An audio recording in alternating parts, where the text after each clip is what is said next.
कंस ने एक मल्ल युद्ध का आयोजन किया है, एक मेले का भी आयोजन उसने किया है। बड़े बड़े योद्धा आ रहे हैं। हमको आदेश मिला कि जाओ कृष्ण और बलराम को लेकर के आओ। कन्हैया ने कहा बस इतनी सी बात, लेकिन ये बात नंद बाबा को मत बताना, सिर्फ इतना बताना कि मेले का आयोजन हुआ है और मैंने सोचा कि मेरा कन्हैया भी मेला चल करके दर्शन कर ले। ये बात जब नंद बाबा को पता चली, सुबह के समय समस्त ग्वाल वालों को तैयार किया, सुंदर रथ सजा है, कन्हैया को रथ पर बैठाया। बात जब पता चली तो गोपियां रथ के आगे आके खड़ी हुई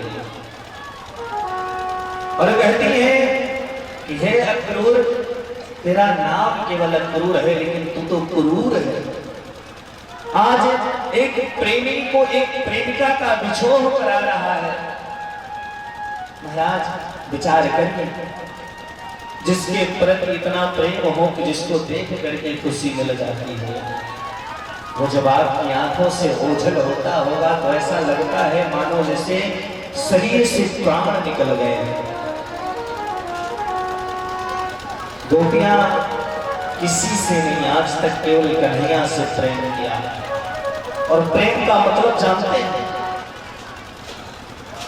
प्रेम का मतलब है सामने वाले की खुशी में अपने आप की खुशी को त्याग देना। माई बाप, वही तो प्रेम है।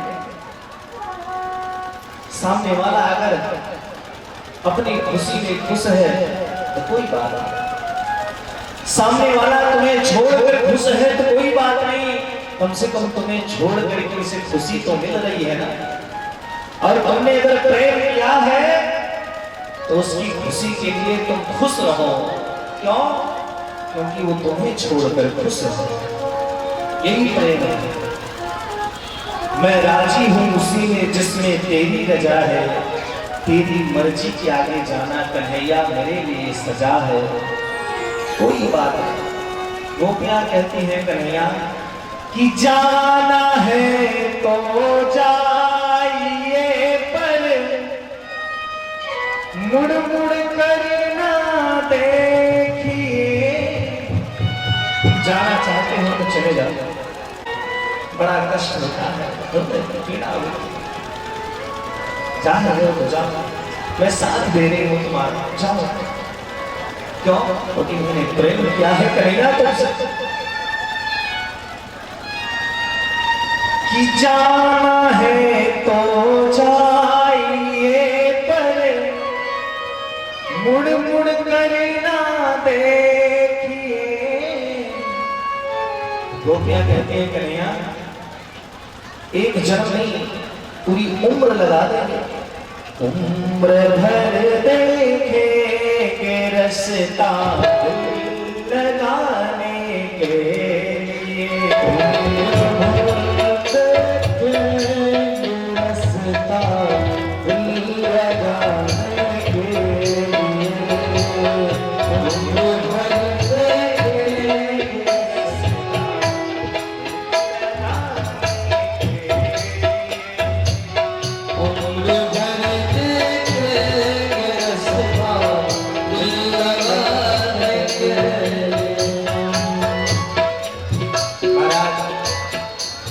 गोपियों का प्रेम है। गोपियां कहती हैं कि जाना चाहते हो तो चले जाओ, उम्र भर रास्ता देखो, लेकिन किसी से दिल नहीं लगाएंगे, किसी से प्रेम नहीं करेंगे, पूरी उम्र बिता देंगे। ये गोपियों की प्रेम है। आज के प्रेमी को प्रेम समझते हैं कैसा होगा?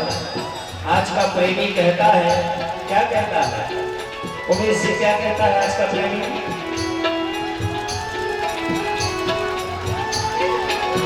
जाना है तो जाइए, पर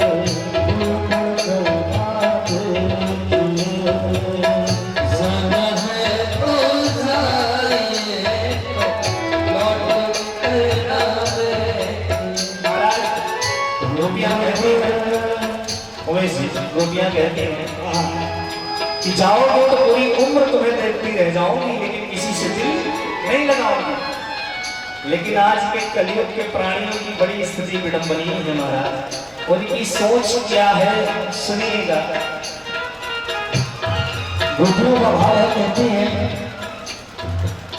जाना है तो जाइए पर करना देखिए, जाना है तो जाइए पर यूं मुड़ करना देखिए।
गोपियों का भाव था, गोपियां करती है जाना है तो जाओ पर मुड़ के न देखो मेरे कान्हा।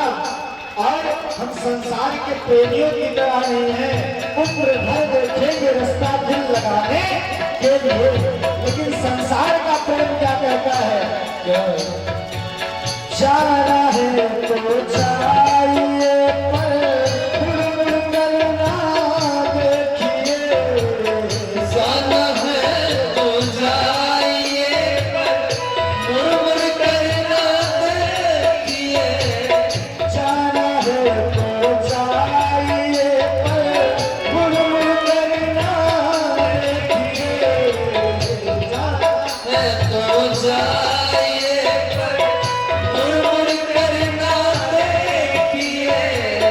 पंक्ति को समझिएगा। अगर पंक्ति को समझ में पाए तो सब बेहतर हो जाएगा। कोई ढूंढ लेंगे लगाने के लिए, कोई ढूंढ लेंगे लगाने के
प्रेम कहता है तू गया तो दूसरा आया, लेकिन गोपियों का प्रेम कहता है तुम्हें जाना है तो जाओ। लेकिन मैं जब तक हमारी शरीर की जान रहेगी, मेरी सांसें चलेंगी ना, मैं आपके ही रास्ता को देखती रहूंगी। कुछ महाराज जी जय श्री हरि। महाराज गोपियों ने कहा कन्हैया जा रहे हो तो जाओ, नहीं रोकूंगी तुम। क्यों? क्योंकि जब किसी को ये पता चल जाता है कि सामने वाला हमारे बगैर अब रह नहीं सकता है, उसको हमसे इतना लगाव हो गया है कि मुझे बिना देखे रह नहीं सकता, तो उसके भाव इतने बढ़ जाते हैं महाराज की पूछिए नहीं। हर वक्त फिर वो आपको रुलाना शुरू कर देता है। कन्हैया रथ में बैठे हैं और चल पड़े मथुरा मंडल की तरफ। मथुरा में प्रवेश करने के पहले यमुना पुलिन पड़ता है। यमुना पुलिन में स्नान किया है अक्रूर जी ने, तो जैसे डुबकी लगाई को दर्शन हुआ है कि भगवान कृष्ण और बलराम यमुना पुलिन के अंदर में विराजमान है। और फिर डुबकी से बाहर निकलते हैं तो देखते हैं कि कन्हैया रथ में विराजमान है। अर्थात भगवान कहना चाहते हैं कि अक्रूर जी, मेरा केवल ये स्वरूप जा रहा है वहां, मैं पूर्ण रूप से अयोध्या वृंदावन में ही विराजमान रहूंगा, यमुना पुलिन में ही विराजमान रहूंगा। समस्त बाल बाल सब पहुंचे हैं संध्या वेला के समय मथुरा मंडल में। अब मथुरा की जैसे वृंदावन से मथुरा में पहुंचे हैं कन्हैया मेरे, तो जैसे यहाँ राम जी आए थे तो समस्त सखियां झरोखों से देख रही थी राकेश बाबू, उसी प्रकार से वृंदावन से मथुरा जब पहुंचे हैं मेरे कन्हैया तो समस्त सखियां वहां की वो झरोखों से देख रही हैं, रस्तों पर भीड़ लगाई खड़ी है। भगवान पहुंचे लेकिन अब बाल बाल है साथ में। देखो बड़े घर जाना हो तो व्यवस्था उसी हिसाब से होनी चाहिए। किसी अच्छे व्यक्ति की कैटेगरी के यहाँ जाना हो तो वस्त्र भी उसी हिसाब से होने चाहिए। अब हम लोग फटे कुर्ता पहन करके आएंगे तो आप लोग सम्मान थोड़ी देंगे, क्योंकि आप लोग वीआईपी वाले हैं, तो हमको भी उसी हिसाब से बन के आना पड़ेगा। और फिलहाल हम देने वाले आप ही लोग हैं। आज ये जो पहन के आए हैं ना, ये हम खरीदते नहीं थे, ये हमारे उदय भैया के द्वारा दिया गया है गिफ्ट में। तो ऐसे ऐसे भक्त जब है तो हमको खरीदने की क्या करेंगे। ज्यादातर जो भी वस्त्र हम पहनते हैं सब भक्त ही देते हैं। महाराज अब ग्वाल कह रहे हैं कि कन्हैया आने को तो आ गए, लेकिन अब कंस मामा के यहाँ चल रहे हो, चक्रवर्ती सम्राट, ऐसे कपड़े पहन के चलो कि हम ग्वाल हैं। तो कंस के वस्त्र धोबी धुल रहा था। भगवान पहुंचे और उस धोबी से कहा, सुनो ये वस्त्र किसके हैं? तो उस धोबी ने कहा, ये वस्त्र हमारे प्रभु कंस के हैं, महाराजा धीराज कंस का मैं धोबी हूं, उनका वस्त्र धुल रहा हूं। भगवान ने कहा, कोई बात नहीं, वो हमारे मामा हैं और हम भांजे हैं, जैसे हम आप लोगों के भांजे हैं वैसे भगवान मथुरा पहुंचे हैं तो भांजे हैं। आप लोग जानते हैं हमारा रिश्ता है यहाँ से, और हम यहाँ के भांजे हैं, आप लोग हमारे मामी मामा भैया ये सब लोग हैं। पता है आप लोग को बता दें। और यहाँ कुछ हमारे टीम में हैं जो आज हमारे आचार्य जी आए हैं, उनका साले और बहनोई का रिश्ता है हमारे कैमरा वाले भैया से। तो सब अपना अपना रिश्ता बनाए बैठे हैं यहाँ पे। तो हम तो सिया जी मेरी माँ तो है, पिता मेरे श्री राम, इन दोनों के चरणों में मेरा बारंबार प्रणाम। तो जब मेरी माँ सिया जी हैं तो सिया अपने ननिहाल में हमारे हैं, तो इस भाव से मैं रहता हूँ कि मैं तो ननिहाल में आया हूँ कथा। और ननिहाल में रहने वाले बच्चे को कभी किसी चीज की कमी होती ही नहीं, वो तो जितना नहीं सोचता उससे ज्यादा उसकी सेवा होती रहती है। तो औरा वाले भक्त भी वैसे हैं, खूब सेवा कर रहे हैं हमारा, खूब बढ़िया से सेवा कर रहे हैं औरा वाले भक्त। महाराज धोबी थोड़ा क्रोधित होकर के बोला कि ग्वाला कमारिया कहेंगे तुझे ये कपड़े पहनने के अधिकार है? अरे महाराज राजवंश के वस्त्र हैं, इतने महंगे वस्त्र तू पहनेगा?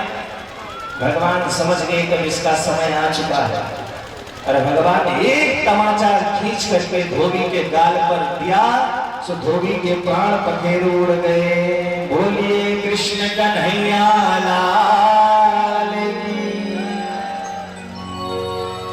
धोबी का उद्धार किया।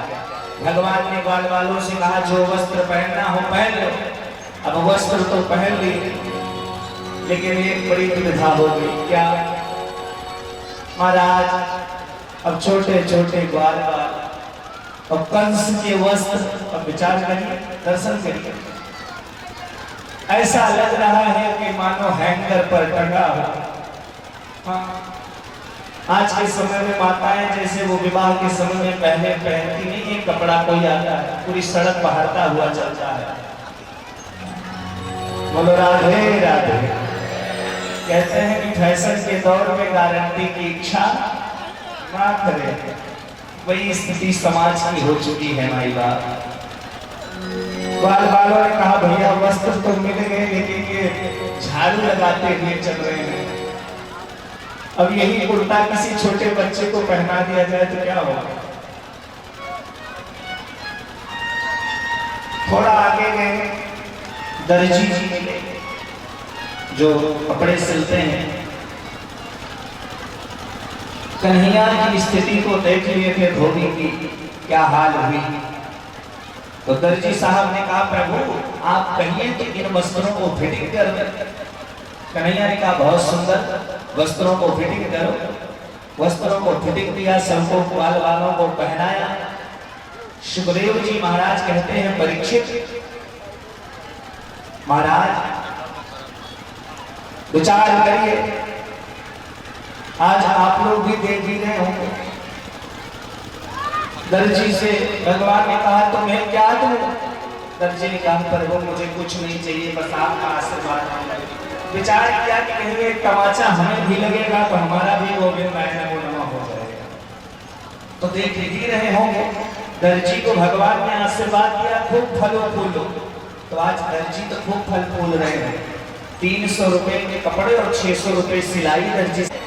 वो कंस के लिए सुंदर चंदन की व्यवस्था करती है और चंदन को घिस करके अपने हाथ से ले जाकर के कंस के मस्तक पर लेपन करती है। और जब इस स्थिति को देखा तो कन्हैया ने कहा ए सुंदरी। अब आज पूरी जिंदगी में उसने पहली बार किसी के मुख से सुंदरी अपने लिए सुना। अब जो 3 जगह से टेढ़ी हो उसको सामान्य पुरुष क्या सुंदरी कहेगा, लेकिन भगवान किसी के स्वरूप की सुंदरता को नहीं देखते, उसके हृदय की सुंदरता को देखते हैं। उसका मन कितना पवित्र है भगवान ये देखते हैं। वो दासी आई, कुब्जा नाम की दासी। उसने कहा प्रभु क्यों अपमान कर रहे हो, मैं कहां सुंदर हूं? कन्हैया ने कहा क्या ली हो? ये चंदन है कंस के लिए ले जाए। कन्हैया ने कहा कोई बात नहीं, ग्वाल वालों को तिलक करो बढ़िया से। फिर क्या, माथे पर थापक हुआ तिलक लगाया और आज गोविंद ने कृपा कर दी। कर्ण कुब्जा के ऊपर अपने दाहिने अंगूठे से उसके दाहिने अंगूठे को दबा करके उसके ठुड्डी पर अपने हाथ को रखते हुए और एक ही झटका दिया। सो 3 जगह से टेढ़ी कुब्जा एकदम सुंदरी रूप धारण कर ली। बोलिए कृष्ण कन्हैया लाल की, भक्तवत्सल भगवान की जय। भगवान ने कृपा करके कुब्जा की 3 जगह से टेढ़ी जो रूप थी आज भगवान ने सुंदर बना दिया। महाराज सुखदेव जी कहते हैं प्रभु अब चले हैं मामा के महल की तरफ। परशुराम जी के द्वारा प्रदत्त धनुष रखा हुआ है और नारद जी ने बताया था कि ये धनुष जब तक आपके पास में सुरक्षित रहेगी तब तक आप सुरक्षित रहेंगे, और जिस दिन इस धनुष का खंडन होगा, इस धनुष को जो तोड़ेगा वो तुम्हें छोड़ेगा नहीं। सबसे आगे धनुष रखा हुआ है। महाराज सुखदेव जी कहते हैं परीक्षित भगवान चले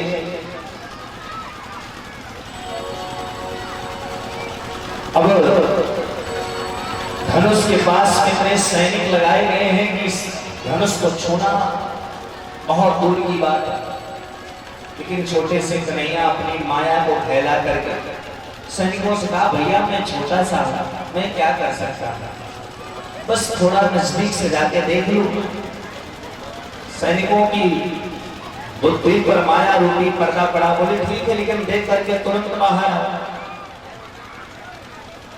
जा करके घूम करके परिक्रमा। देखते ही देखते कन्हैया ने माया रूपी पर्दे को डाल करके धनुष को उठाया। लेत चढ़ावत खैंचत गारे, काहुत लखा लेख से उठारे। भगवान ने प्रत्यंचा चढ़ाई और प्रत्यंच जय श्री राम। भगवान ने तुरंत परशुराम के द्वारा प्रदत्त धनुष का खंडन कर दिया। इधर सैनिक युद्ध के लिए दौड़ पड़े। भगवान ने एक धनुष का टुकड़ा बलदाऊ भैया को और एक धनुष का टुकड़ा स्वयं को। युद्ध प्रारंभ हुआ। समस्त सैनिकों का उद्धार करते हुए भगवान आज शिविर में पहुंच गए। रात्रि का विश्राम शिविर में किया। कंस का सिंहासन तक मंगाने लगा। विचार करता है कि जो धनुष टूट गई है तो अब मुझे भी जिंदा रहना है, इसकी गारंटी खत्म हो गई। महाराज दूसरे दिन समस्त ग्वाल बाल, बलदाऊ भैया, कन्हैया, सभी लोग मथुरा की उस मेला में आए हैं मल्ल युद्ध का दर्शन करने के लिए। सुखदेव जी महाराज कहते हैं, परीक्षित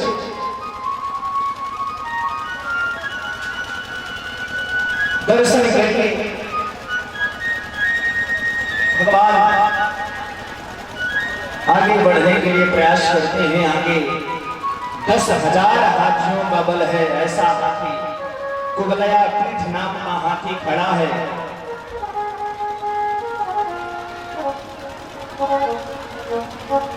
भगवान जाने के लिए अग्रसर हो रहे हैं, लेकिन उस हाथी को मदिरा पिला करके उन्मत्त कर दिया गया है। पागल हो गया है, इतना चिल्ला रहा है और दौड़ लगा रहा है कि बस कोई भी सामने आ जाए तो उसकी मृत्यु कर देना। भगवान अपनी माया को फैलाते हुए दोनों दांत पकड़ लिए और हाथी के दोनों दांत पकड़ करके और घुमा करके ऐसे महाराज चक्कर लगाए कि 10,000 हाथियों का बल रखने वाला वो महाराज को कुबलयापीठ के प्राण कठोर उड़ गए। जय श्री राम। भगवान ने कुबलयापीठ जैसे हाथी का उद्धार किया। सैनिक दौड़ पड़े युद्ध के लिए। भगवान ने एक दांत उखाड़ करके रक्त रंजित बलदाऊ भैया को एक दांत स्वयं के पास में रख करके और युद्ध प्रारंभ किया। महाराज कहते हैं कि पलक झपकते में ही कन्हैया ने सब कुछ कर दिया। करेण वामेन सलील मुद्धतम सज्जम चकृत्वा निमिषेण पश्यता। जितनी देर में एक निमिष, जितनी देर में ऐसे पलक झपकती है ना, उतनी देर में सब कुछ लीला हो गई। मल्ल युद्ध की तैयारी है। कन्हैया पहुंचे हैं। कंस के द्वारा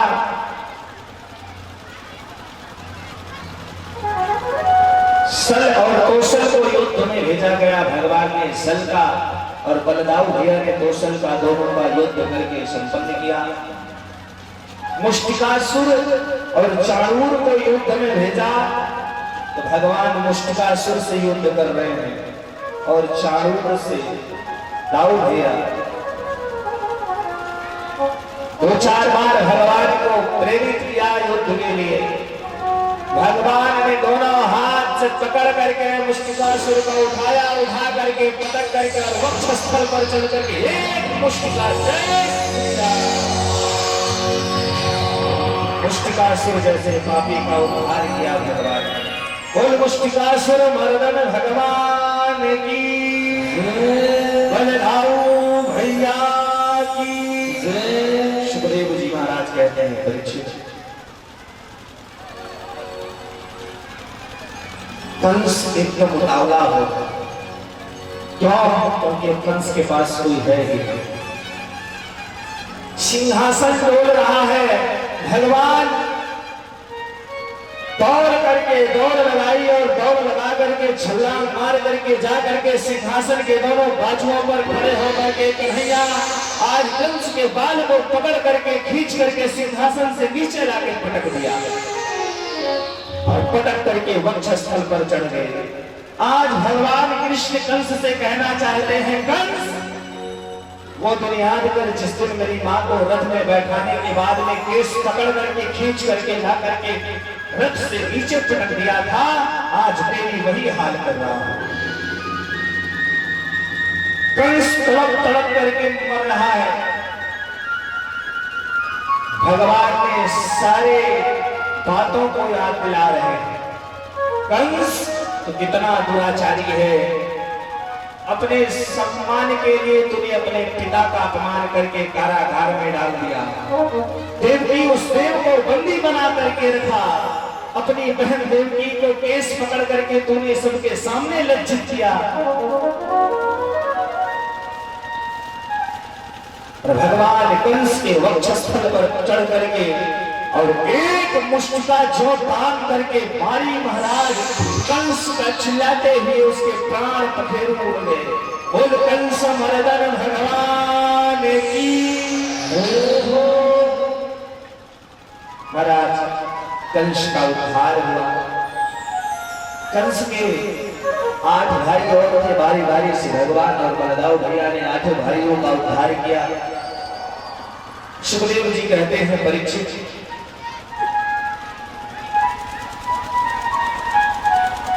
अब आज भगवान देवकी वसुदेव को कारागार से मुक्त किया है, तो उग्रसेन को कारागार से मुक्त करके राज सिंहासन पर बैठाया है।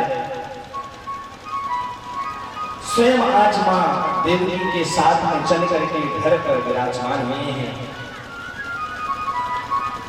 आज भगवान 11 वर्ष की अवस्था है, 11 वर्ष की अवस्था में संदीपनी मुनि के आश्रम में गए हैं। एक गुरुपगीत संस्कार हुआ है, दीक्षा ग्रहण की है और शिक्षा गुरु भी गए पढ़न रघुराई, अल्पकाल विद्या सब आई। महाराज जिस बालक का पढ़ने में मन ना लगता हो, उस बालक को ये चौपाई नहीं करके दे दी जाए और प्रतिदिन सुबह में कम से कम 108 बार श्रद्धा के साथ में पाठ करे, तो मैं विश्वास के साथ में कह सकता हूं कि ठाकुर की विशेष कृपा होगी और उसको विद्या की प्राप्ति होगी। विशेष कृपा ठाकुर की। गुरु ही गए पढ़न रघुराई, अल्पकाल विद्या सब। लेकिन आज की स्थिति बड़ी गड़बड़ है महाराज। आज चेला के घर गए गुरु पढ़ाए, आज गुरु जी पढ़ाने के लिए चेला के घर जाने लगे हैं। इसीलिए तो विद्या नहीं आती। हाई स्कूल वाले से ABCD सुन लिया जाए तो ABCD नहीं आती। छोटा बड़ा याद वर्षों बीत गए, अभी तक कन्हैया ब्रज में नहीं गए। आज उद्धव जी को भेजा है, बृहस्पति जी के शिष्य हैं उद्धव जी और कन्हैया के बहुत ही अच्छे मित्र हैं। उद्धव जी को अपना पीतांबर उड़ा करके और आज ब्रज की गलियों में भेजा है। महाराज ब्रज वालों की जानते हो क्या स्थिति है? ब्रजवासियों की ये स्थिति है, जब से कन्हैया गए हैं राधा रानी ने आज तक सोया नहीं है। भगवान कृष्ण ने कहा कि राधे ये बंसी ले लो, बंसी बजा देना जब याद आए। तो राधा रानी ने कहा फिर ये बंसी कभी नहीं बजेगी। क्यों? क्योंकि याद उसे किया जाता है मेरे कन्हैया जिसे भुलाया गया हो और जो हृदय में विराजमान हो, उसको याद करने की क्या जरूरत है। तुम तो मेरे प्राण धन हो, प्राण आधार हो, तुमको मैं कैसे भूल सकती हूँ। महाराज आज उद्धव जी आए हैं, संध्या वेला का समय है, ब्रजवासी मथुरा के उस रास्ते पर बैठे हैं और आशा देखते हैं कि आज मेरा कन्हैया आ जाएगा। सुबह से शाम हो जाती है, शाम के समय लौट करके फिर घर आते हैं, फिर दूसरे दिन सुबह से जाकर के बैठे रहते हैं कि आज मेरा कन्हैया आ जाएगा। आशा ताक रहे हैं कन्हैया, लेकिन नहीं आएगा।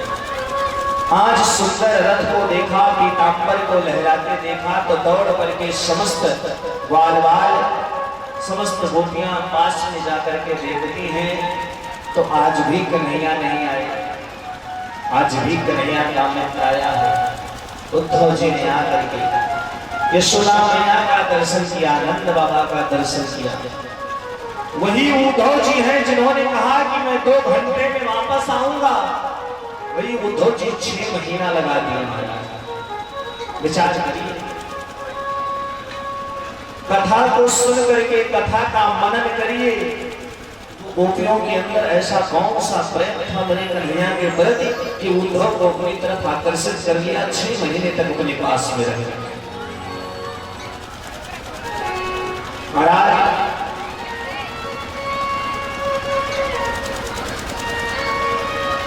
उद्धव जी एक पेड़ की आड़ से गोपियों की भावनाओं को सुनते हैं। गोपियां कहती हैं राधा रानी से कि राधे, क्या जब से कन्हैया तुझे छोड़ करके गए हैं स्वप्न में भी उनका दर्शन नहीं हुआ? राधा रानी ने कहा मुझे स्वप्न आया ही नहीं। क्यों? इसका मतलब तो प्रेम नहीं करते। राधा रानी ने कहा मैं प्रेम तो बहुत करती हूँ, लेकिन मैंने आज तक सोया ही नहीं है, तो स्वप्न कहां से आया? क्योंकि सुसुप्त अवस्था में सोए समय पर स्वप्न आता है, और आज तक मैंने जब से कन्हैया का विछोह हुआ है तब से मैंने सोए नहीं है, मैंने भोजन नहीं किया हूँ। ये है राधा रानी का प्रेम। राधा रानी का प्रेम कोई थोड़ी कर सकता है। अभी आगे कथा है कि कल राजसूय हो रहा था और उसके बाद कुरुक्षेत्र में सभी लोग मिलने के लिए पहुंचे हैं। तो वहां पे रुक्मिणी मैया ने प्रेम देखने के लिए राधिका रानी को खौलता हुआ दूध पिला दिया और राधिका रानी को खौलता हुआ दूध पान कर गई हैं और भगवान के चरणों में फफोले पड़ गए हैं। रुक्मिणी मैया के पास में कन्हैया आए हैं, उन फफोलों को देखा है तो रुक्मिणी मैया ने कहा प्रभु ये आपके छाले कैसे पड़ गए?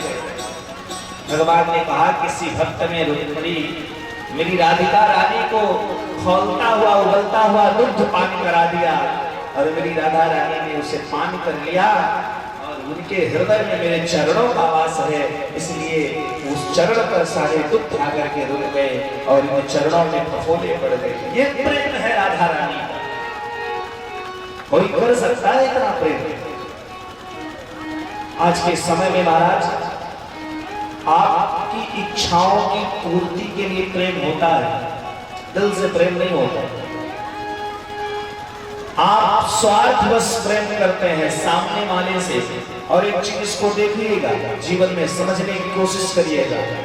शायद अभी आप उसको अच्छे लग रहे हैं, आप उसकी इच्छाओं की पूर्ति कर रहे हैं, वो आपसे प्रेम कर रहा है या कर रही है, और कल को आपसे कोई अच्छा मिलेगा तो वो आपसे प्रेम छोड़ करके उससे प्रेम करने लग जाएगा। ये संसार का प्रेम है, ये मत सोचिएगा। हाँ, तो प्रेम सिर्फ गोपियां कर सकती हैं कन्हैया से। सुखदेव जी महाराज कहते हैं परीक्षित उद्धव जी 6 महीने के बाद लौट करके वापस गए हैं। कन्हैया को बड़ा क्रोध के साथ में वक्तव्य किया कि कन्हैया मैं नहीं जानता था कि तू इतना बड़ा निर्दयी है। अरे गोपियों की क्या हाल है, वो यशोदा माँ जब से छोड़ करके आया है कमरे में बैठी बैठी रो रही है, नदी की पनार बह रही है और तो लौट करके वापस आज तक भोजन नहीं की है यशोदा माँ। राधा रानी ने आज तक भोजन नहीं किया, सपने में आज तक सोई नहीं है। आज कन्हैया को समझ में आ गया कि मुझे समझने वाला कोई मथुरा में हो गया। क्यों रोया उसके सामने जाए जो समझे भावनाओं, जो भावनाओं को ही ना समझे उसके सामने क्या रोना। हम आपके सामने अपने दुखड़े को बताएं कि भैया हमारी ये स्थिति है, और आप उस चीज को परिहास की दृष्टि से, हास्य की दृष्टि से देखें तो क्या बोल। इसीलिए बताने का काम नहीं होता है जहां पर भावनाओं को समझा जाए। कहते हैं भावनाओं को समझो तो राज को राज रहने दो। अगर कोई भावनाओं को, इशारों को समझे महाराज, तो इशारों में भी बात काफी हो जाती है। इन सितारों को आंखों में महफूज रखना है। और के भक्तों, मैया इन आंखों में जो सितारे हैं आज के यहाँ के, कथा चल रही है, इतना आनंद मिल रहा है, तो इन सितारों को आंखों में महफूज रखना, क्योंकि बहुत देर तक बस रात ही रात होगी। और मेरे प्यारे मनीष भैया, मुसाफिर हो तुम भी, मुसाफिर है हम भी। मेरे गोविंद ने चाहा तो किसी मोड़ पर फिर मुलाकात हो। वैसे यहाँ के इतने भक्त हैं कि पूछिए मत, हमको तो ऐसे कानों में सुनाई पड़ते हैं दूर दूर से कि ठाकुर जी चाहेंगे तो 2025 में ही आप लोगों से मुलाकात हो। हम तो आए हैं तो हम तो यही सोचेंगे मेरे गोविंद ऐसी कृपा किए रहे, ऐसे हमारा आपका रिश्ता बना रहे। भगवान करें ऐसे एक, जैसे आज एक अनिल भक्त आगे बढ़कर के इतना बड़ा कार्य के लिए सबको एकत्रित किया है, ऐसे पता नहीं कितने इस अवरा में अनिल पैदा हैं कि सब आगे बढ़कर के और इससे भी इससे अच्छा कार्यक्रम कराने का अवसर प्रदान करें। बहुत अच्छी व्यवस्था हमारे अनिल बाबू ने की है, बहुत मेहनत की है।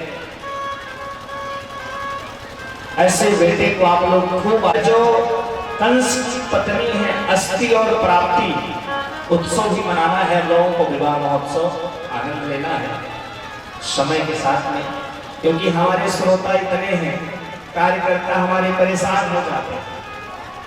कहते हैं महाराज जी हम नहीं जानते थे कि पंडाल छोटा पड़ जाएगा। हमने कहा आप क्या जानोगे, ये माँ बेटे के प्रेम में, भाई बहन के प्रेम की बात है। आप क्या जान सकते हो कि हमारी माताएं, हमारी बहनें अपने बेटे से कितना प्रेम करती हैं? क्यों आप लोग अपने बेटे से प्रेम करती हैं कि नहीं? भाई से कितने? देखिए जीवन में अगर खुश रहना है तो जो प्राप्त है उसी को पर्याप्त समझिए, और नहीं तो पूरा जीवन बीत जाएगा लेकिन खुशहाली नहीं आ सकती। सुखदेव जी महाराज कहते हैं ये अस्थि और प्राप्ति भगवान के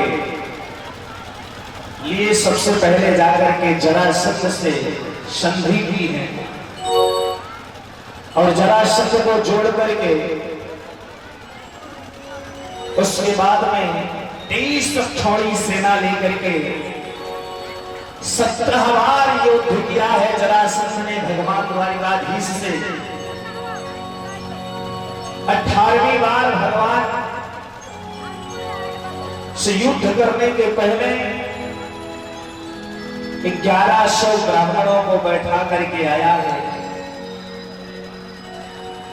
देखिए जो लोग कहते हैं ब्राह्मणों के विषय में, आज भगवान ने 17 बार युद्ध करके जरासंध को हरा दिया, लेकिन 18वीं बार जब 1100 ब्राह्मणों को जरासंध पूजा पे बैठा करके आया है और उसने कहा कि अगर मैं जीत करके आऊंगा तो जितना धन कहोगे आप लोग उतना धन दे करके विदा करूंगा, सबको खुश करके।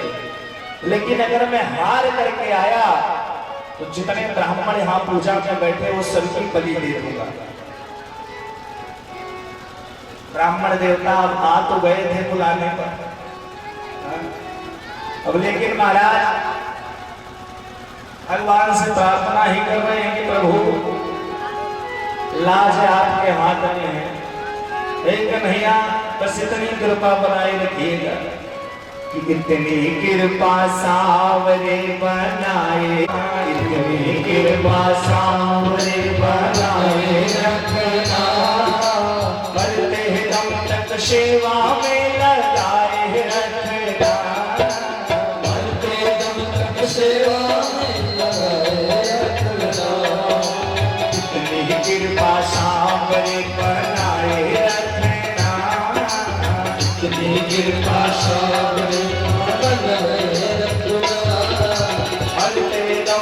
सेवा में लगाए रखना, मरते दम तक सेवा में लगाए रखना। उठाइए दोनों हाथ और भजन करिए, भगवान आपकी शरण को जरूर ग्रहण करेंगे। जाइए भगवान की शरण में, जय हो।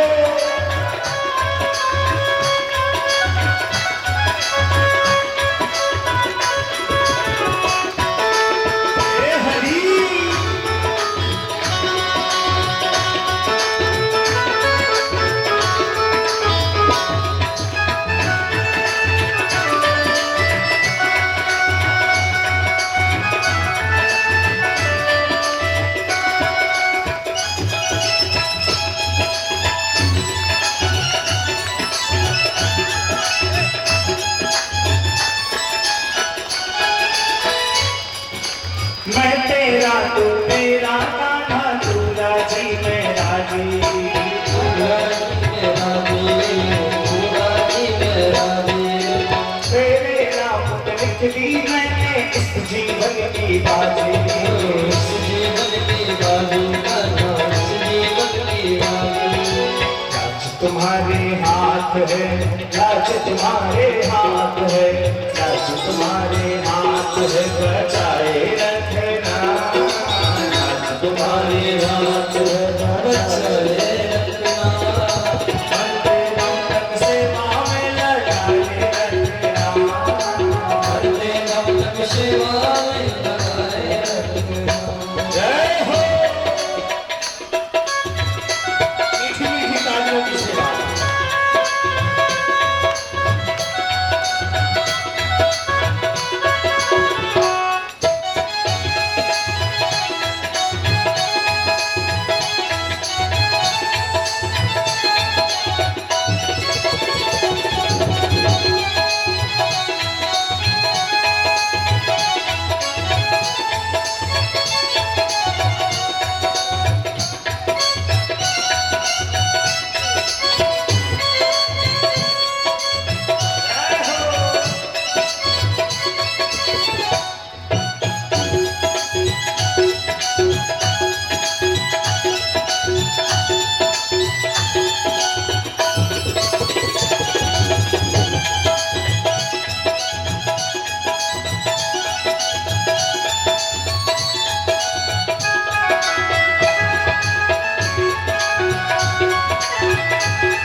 समस्त ब्राह्मण देवता हाथ जोड़ करके और विनती कर रहे हैं कि प्रभु हाथ जोड़ मैं करूं प्रार्थना, भूल कभी ना जाना, कभी ना जाना, कभी ना जाना, तेरे दर पर बना रहे बस मेरा आना जाना, बस मेरा आना जाना, मेरा आना जाना। पर दिले सिलसिला, पर दिले सिलसिला, पर दिले सिलसिला पढ़ाए रखना, पर दिले सिलसिला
भजनों के इस भोग को, भजनों के इस भोग को, भजनों के इस भोग को बढ़ाए रखना, भजनों के इस भोग को बढ़ाए रखना, हर बेदम तक सेवा में लगाए रखना, हर बेदम तक सेवा में लगाए रखना।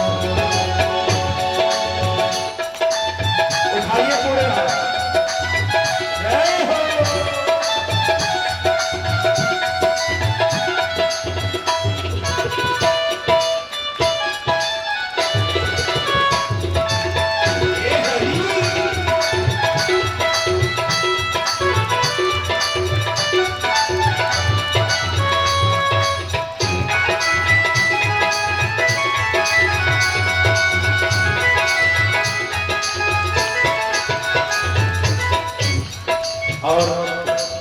और आपके भक्तों के लिए आखिरी लाइन में कहना है, वो ब्राह्मण देवता भी सब लोग प्रार्थना यही कर रहे हैं कि गोविंद जन्म जन्म तक तेरा मेरा साथ कभी ना छूटे बाबा, साथ कभी ना छूटे बाबा, साथ कभी ना छूटे, टूट जाए सांसों की नड़ियां तार कभी ना टूटे बाबा, तार कभी ना छूटे बाबा, तार कभी ना छूटे, छूट जाए सांसों की नड़ियां तार कभी ना टूटे हो बाबा, तार कभी ना टूटे बाबा, तार कभी ना छूटे।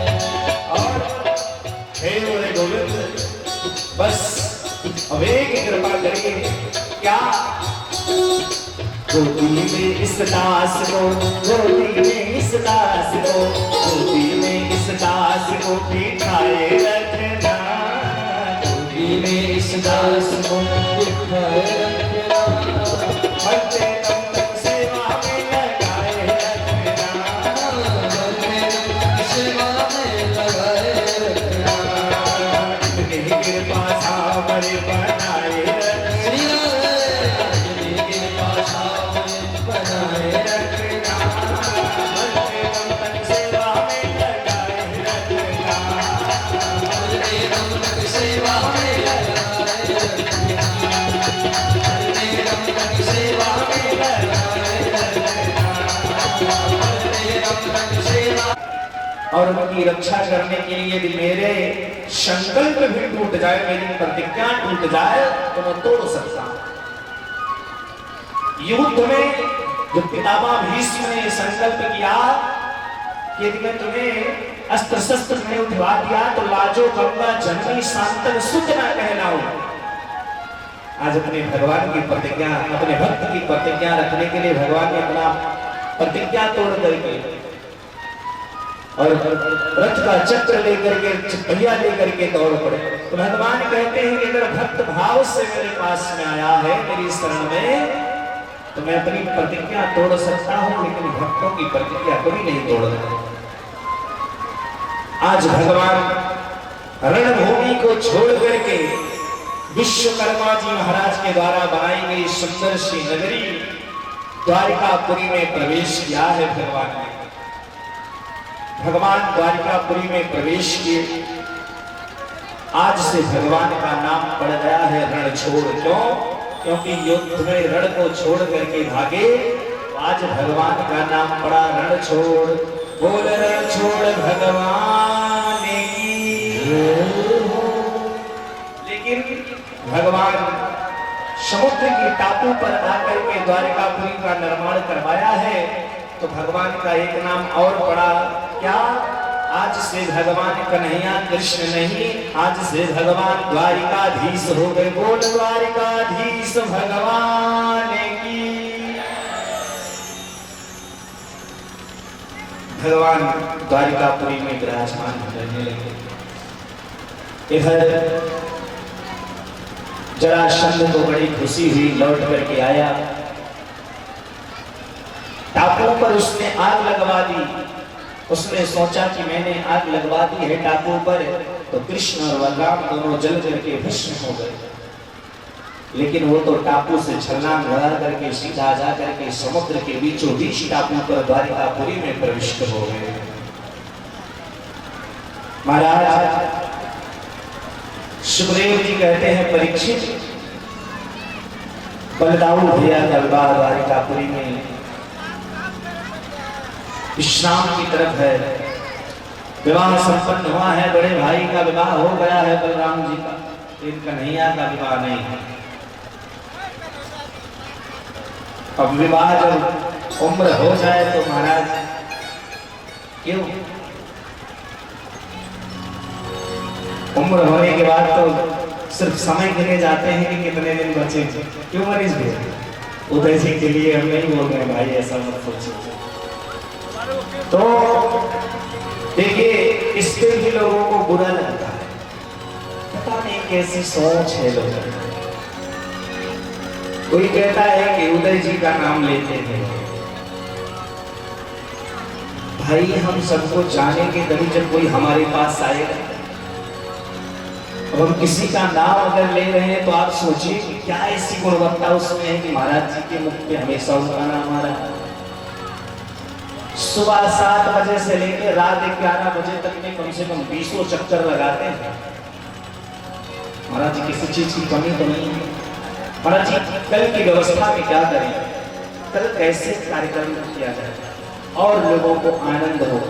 ऐसा नहीं है वो अपने कार्य के लिए, वो आप ही लोगों की सेवा के लिए दौड़ते रहते हैं। जितने कार्यकर्ता हैं यहाँ, जितने भी हैं, मैं तो अभी नाम सबकी उतना नहीं जानता, कुछ लोगों को जानता हूँ, लेकिन जितने भी हमारे भाई बंधु यहाँ पर कार्यकर्ता के रूप में विराजमान हैं, जैसे जीवन जी हो गए, सुनील जी हो गए, रविंद्र जी हो गए, वीरेंद्र जी हो गए, संजीव जी, कमेश जी, उदय जी, और ये क्या लिखा है, रंजित जी, उदित जी, मनोज जी, राम प्रबोध जी, हरिंदर जी, गणेश जी, अशोक जी और हमारे बिजनेसमैन राकेश जी, जितने भी लोग हैं,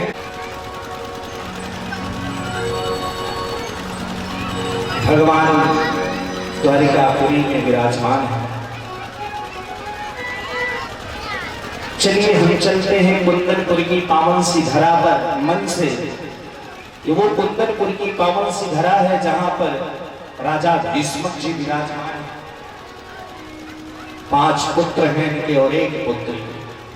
राजा सीद भीष्म को नाम विदर्भाधिपत महान, तस्य पंचा भवन पुत्रा कन्यका चवरानन। बस आप लोग ऐसे 10 मिनट और बैठे रहिए शांति से। उसके बाद में आप लोग दिव्य झांकी का दर्शन और विवाह का आनंद लेते हुए उसके बाद आरती प्रसाद के साथ में सब लोग अपने घर को जाइएगा। बस आज और कल की बात है, आज तो विश्राम की तरफ हम लोग चल रहे हैं, कल की बात और है। तो देखिए ठाकुर जी कब कृपा करते हैं कि ऐसा शुभ सुंदर अवसर मिलता है। द्वारिकापुरी से कुंदनपुर की पावन सी धरा पर हम आप पहुंचे हैं। भीष्मक जी महाराज राजा हैं कुंदनपुर के। महाराज रुक्मी, रुक्मरथ, रुक्मकेशी, रुक्मबाहु और रुक्ममाली, ये 5 पुत्र हैं भीष्मक जी के, और 1 पुत्री है। क्या नाम है? रुक्मणी। भगवान के विवाह के लिए नारद जी आकर के रुक्मणी मैया को बैठ बैठ करके खूब कन्हैया के विषय में सुनाया है।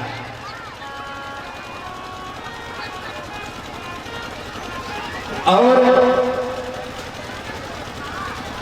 जब रुक्मणी मैया के हृदय में कन्हैया की छवि बस गई तो अब कन्हैया से कहते हैं कि विवाह करो। कुंदनपुर की बिटिया है, बहुत सुंदर है, नाम रुक्मणी है, और वो हमेशा आपके स्वरूप के विषय में ही चिंतन करती है। लेकिन द्वारिकाधीश ने कहा नहीं, मुझे विवाह नहीं करना, ऐसे वैसे थोड़ी विवाह करूंगा। नारद जी ने कहा बहुत सुशील, बहुत सुंदर, बहुत सरल है।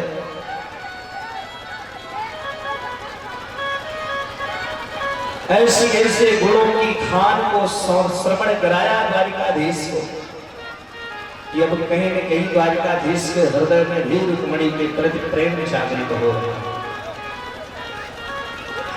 सुखदेव जी महाराज कहते हैं परीक्षित,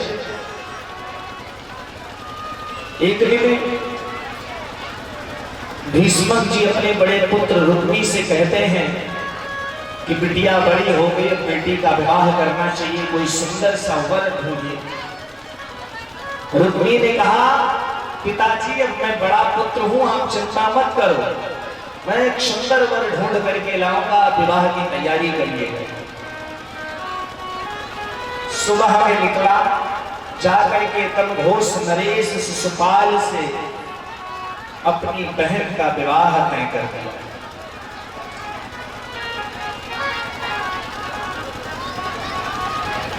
इधर जब बात सुबह गया और शाम को लौट करके आ रहा है और कहता है पिताजी मैंने विवाह तय कर दिया। किससे? दमघोष नरेश शिशुपाल से। परसों बारात आ रही है, बारात की तैयारी करो। परसों बारात आ रही है, इतनी जल्दी विवाह हो ही हो जाता। महाराज रुक्मिणी मैया को तो केवल द्वारिकाधीश पसंद है और आज तक उन्होंने स्वप्न में किसी पराये पुरुष का दर्शन भी नहीं किया है। रुक्मिणी मैया अपनी भाभी से जाकर के बात को बताती है। अच्छा एक बात बताओ, ओ मैया, ननद के काम में भाभियां ज्यादा सहयोग करती हैं, क्यों? ऐसे ही है ना। तो जब जाकर के रुक्मिणी मैया ने अपनी भाभी से बताया, तो उनकी भाभी ने कहा अब देर किस बात की, एक सुंदर सा पत्र लिखो, ब्राह्मण देवता को बुलाओ और सीधा द्वारिकापुरी को भेजो। रुक्मिणी मैया ने एक सुंदर पत्र लिखा और पत्र लिख करके द्वारिकापुरी में एक ब्राह्मण के हाथ से पत्र को भिजवाया। ब्राह्मण देवता द्वारिकापुरी पहुंचे। ब्राह्मण देवता को देख करके भगवान अंतःपुर में ले जाकर के सिंहासन पर विराजमान किया। खूब सुंदर सेवा की भगवान ने ब्राह्मण देवता की। अब उसके बाद में पूछते हैं कि हे विप्रदेव, आने का क्या कारण है? ब्राह्मण देवता ने कहा प्रभु ये आपका प्राइवेट लेटर है, आप इसको लेकर के देख लीजिए। भगवान ने कहा मैंने आज तक कोई चीज ब्राह्मणों से प्राइवेट नहीं रखी है, कृपा करके आप खोलिए और खोल करके पढ़ के सुनाइए। अब भगवान की आज्ञा है, ब्राह्मण देवता पढ़ रहे हैं। पत्र में क्या लिखा है कि श्रुत्वा गुणान भुवन सुंदर बतावते निर्वेश कर्ण विवरैर हरतोंगतापम रूपम दृशां दृश्यमताखिलार्थलाभम त्वयाच्युता विशतचेत्रम पत्रपम में। उसमें भगवान को केवल दो शब्दों का प्रयोग किया है रुक्मिणी मैया ने, हे अच्युत, हे भुवन सुंदर। मैंने आज तक स्वप्न में आपको नहीं देखी हूं, बस मैंने आपका नाम सुना है, आपके विषय में मैंने सुना है और सुन करके आपसे इतना प्रेम हो गया है कि मैं आपको ही पति रूप में वर्ण कर चुकी हूं। अब ये शरीर आपके लिए है। हमारा भाई दमघोष नरेश शिशुपाल से हमारा विवाह तय कर दिया है और मैं नहीं चाहती किसी सिंह के भाग को कोई सियार लेकर के चला जाए इसलिए ये शरीर सिर्फ आपके लिए है। प्रश्न भी स्वयं कर रही हैं और जवाब भी स्वयं दे रही है मेरी रुक्मिणी मां। मेरे यहाँ विवाह के पूर्व में गिरजा पूजन होता है और गिरजा पूजन में जो बिटिया का विवाह होता है वो गिरजा मंदिर जाती है सखियों के साथ। लेकिन मेरे पास केवल सखियां ही नहीं, मेरे पास तो पता नहीं कितने सैनिक होंगे। क्यों? क्योंकि शिशुपाल आ रहा है, जरासंध भी आएगा, पता नहीं कितने प्रकार के योद्धा हैं। थोड़ा बच के आना। मैं गिरजा पूजन करने के लिए जाऊंगी मंदिर और आप मंदिर के पीछे वाले गेट पे बैठे रहिएगा। मैं मंदिर में प्रवेश करूंगी, आप पीछे वाले गेट से लेकर के मुझको चलिएगा। कन्हैया ने कहा बस हो गई बात। तुरंत कन्हैया ने रथ को सजवाया, तैयार किया, तुरंत सारथी बन गए भगवान और ब्राह्मण देवता से कहा कि पंडित जी दाहिने भाग में विराजमान हो जाइए। विचार करिएगा, समझने की कोशिश करिएगा। आज के समय में बिटिया का विवाह करते हैं आप लोग, बेटे का विवाह करते हैं, 20-20 गाड़ी, 50-50 गाड़ियां आप लोग करते हैं। लेकिन पंडित जी को बैठाने का जब समय आता है तो कहते हैं डीजे वाली गाड़ी में बैठ के चले आइएगा। विचार करिए, जो ब्राह्मण पूरी रात्रि जाकर के मांगलिक श्लोकों को, वैदिक मंत्रों को पढ़ करके आपकी बेटी, आपके वर के साथ में वो मंगल की कामना करता है ब्राह्मण, उस ब्राह्मण को कहते हैं डीजे वाली गाड़ी में बैठकर चले आइए। क्या समझ रखा है ब्राह्मण को? 20 लाख 50 लाख शादियों में खर्च होंगे, ब्राह्मण कोई विवाह कराने के बाद 21,000 11,000 रुपए दक्षिणा मांग लेता है तो पूरे घर वाले इकट्ठा होकर के कहते हैं ये सब लुटेरे हैं, ये सब चोर हैं, ये सब डकैत हैं। 10 लाख रुपए लेकर के वो नग्न अवस्था में स्नान करने वाली लड़कियां आकर के हमारी बहन बेटियों को लज्जित करती हैं, तब हमारे आप को कोई बोलने वाला नहीं होता है कि ये क्या है। लेकिन एक ब्राह्मण जब पूरी रात जग करके मांगलिक श्लोकों के साथ में आपकी बेटी और आपके बेटे का विवाह करवाता है और वो गलती से कहीं 11,000 रुपए दक्षिणा मांग लेता है तो सबसे बड़ा चोर हो जाता है, सबसे बड़ा डकैत हो जाता है। नाना, फुफ्फा, मामा, चाचा, दादा जितने लोग होते हैं सब उसके पास खड़े हो जाते हैं। द्वार पूजन करवाने के पहले ही डीजे जा करके और लौट करके वापस चला आता है 20,000 लेके। वो बड़ा धर्मात्मा है। अगर हमारी आपकी सोच ऐसी रह गई, आने वाला समय ऐसा होगा कि ना आप अपनी संस्कृति को जान पाएंगे, ना आप अपने सनातन को जान पाएंगे। कौन ब्राह्मण अपने बच्चे को संस्कृत पढ़ाएगा बताइए हमें? उसकी भी तो जीविका है, उसकी भी तो परिवार है, कहीं खेती करने थोड़ी जाता है। आपकी दी हुई दक्षिणा से ही उसका पालन पोषण होता है, उसके परिवार का। कौन पढ़ाएगा अपने बच्चे को? पंडित मैं तो नहीं जानता। मैं तो इतना जानता हूं कि जो इस लाइन में है वो लाइन में पहले ही कान पकड़ करके बैठे हैं कि अपने बच्चे को इंग्लिश मीडियम पढ़ाएंगे। क्यों? क्योंकि जो समस्या झेलनी पड़ रही है हम लोगों को, ये हम ही लोग जान सकते हैं। हाँ, अभी एक इवेंट करवाने के लिए वैश्याओं का नृत्य करने के लिए 10 लाख रुपए दे दिए जाते हैं हर वर्ष। एक कथा करवाने में पूरी कथा की खर्चा हम बता रहे हैं, बहुत ज्यादा से ज्यादा 4 से 5 लाख रुपए, बहुत ज्यादा। लेकिन उतनी रुपए खर्च करने में हालत खराब हो जाती है, पसीने छूट जाते हैं, ऐसा लगता है कि महाराज जी तो सब लूट के ले चले जा रहे हैं। कौन करेगा भगवान की प्रार्थना? कौन आएगा कथा सुनाने? आज के समय में जो धर्म की बात करता है, जो सनातन की बात करता है, वो आपकी नजर में मूर्ख लगता है। जो राजनीति की बात करता है, जो नास्तिकता की बात करता है, वो आपके लिए बहुत अच्छा है। कि कलयुग में कहीं ऐसे पुण्य धाम नहीं थे, भारत की तरह धर्म के आयाम नहीं थे। और आज किसी ने हमसे जाके कहा पितृ को पानी देने की क्या जरूरत है?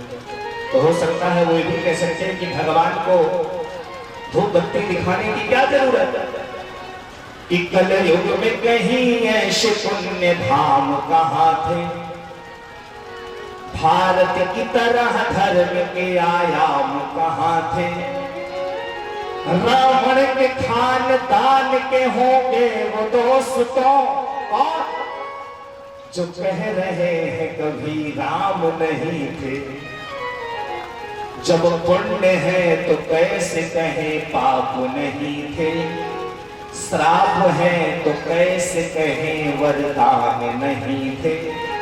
लेकिन जब उन्होंने कहा राम नहीं थे तो मुझे लगा कह रहे